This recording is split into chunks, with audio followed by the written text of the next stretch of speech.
नमस्कार, मी कादंबरी जाधव आणि स्वागत आहे तुमच्या सर्वांचं माझ्या यूट्यूब चॅनलमध्ये.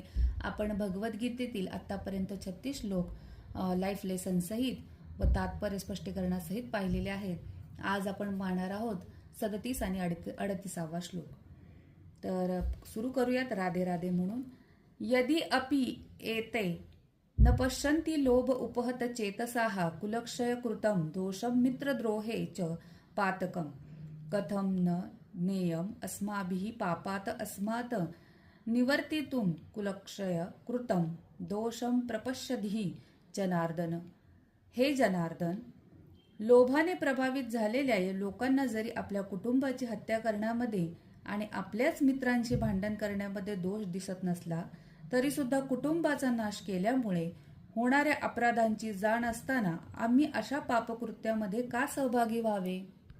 इथे अर्जुनाने श्रीकृष्णांना जनार्दन म्हणून संबोधले आहे. जनार्दन म्हणजेच जीवांचे संकट दूर करणारा, दुःख नष्ट करणारा.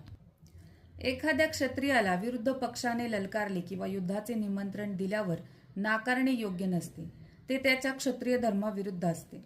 त्यामुळे अर्जुनाने युद्धाचे आव्हान तर स्वीकारले होते, पण त्याचं मन सत्य, प्रेम, धर्म याने भरलेलं असल्याने त्याला पुढे होणारे दुष्परिणामही दिसत होते. त्याला समजत होते की विरुद्ध पक्ष लोभ, हव्यास, सत्तेची भूक या कारणाने अज्ञानवश होऊन कुळाच्या होणाऱ्या नाशाचा तर्क लावू शकत नाही.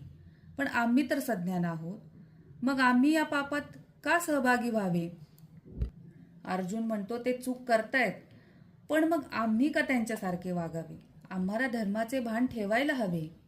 आणि म्हणूनच या कारणामुळे अर्जुन मनापासून हे आव्हान स्वीकारू शकत नव्हता आणि त्याने जनार्दनांना हा प्रश्न त्यांच्या पुढे उपस्थित केला. तर याच 37 आणि 38 श्लोकाचा हेच स्पष्टीकरण होतं.